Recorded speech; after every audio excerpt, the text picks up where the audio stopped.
So Canada, the UK, and Australia just recognized Palestine. Next up, let's recognize Disneyland. At least they have functioning security and actual borders. I mean, honestly, let's go all in. Recognize the North Pole.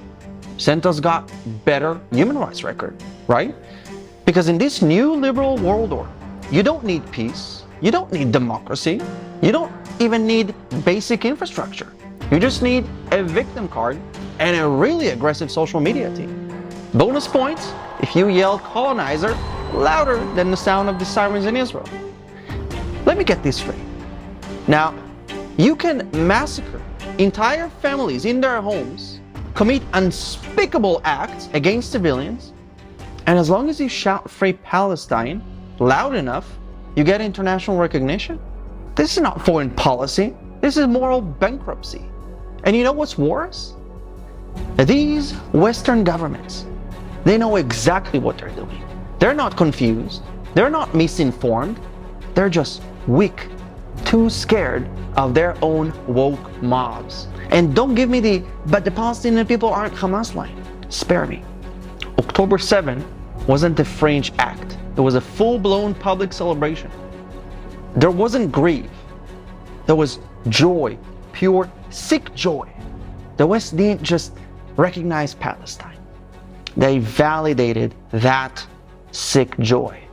They legitimized the slaughter. They told the world, if you commit enough atrocities, we'll give you a flag and a seat at the table. Well, congratulations.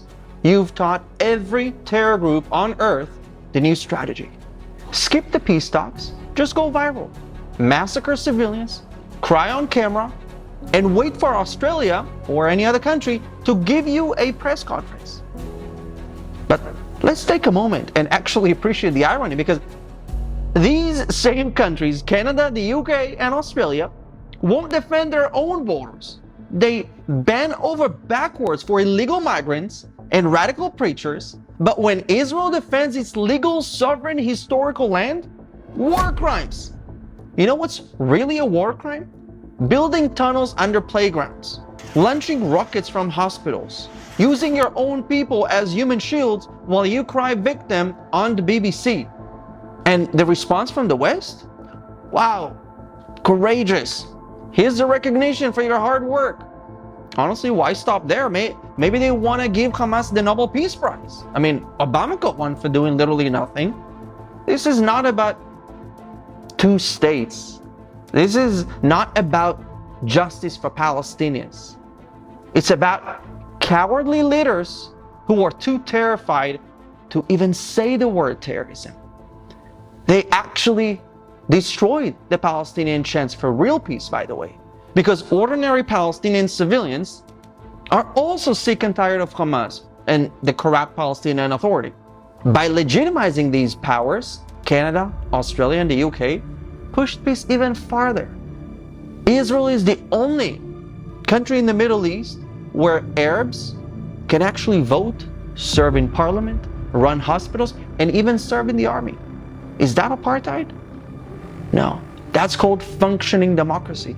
Try finding Jews doing any of that in Ramallah or Gaza or any other Palestinian city. And let me tell you this very plainly.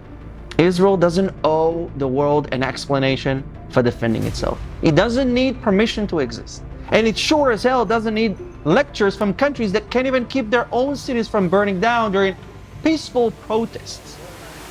To the woke West, your fantasy state isn't going to bring peace. It's not going to solve anything. It won't calm the woke mob. It feeds the mob. Because weakness doesn't satisfy radicals. It invites them. Appeasement doesn't bring peace. It brings chaos, blood, and more demands. You hand them a flag today, and they'll want your country tomorrow. You let them rewrite the map today, and tomorrow they'll rewrite your laws, your culture, your history. They already are. Nations that once stood for freedom, courage, and truth, now kneeling before terrorists and begging them to like you. You are not being righteous. You are being used. Your institutions are rotting. Your moral compass is spinning, and history will remember this moment as the day the West finally abandoned reality and handed the world over to the mob.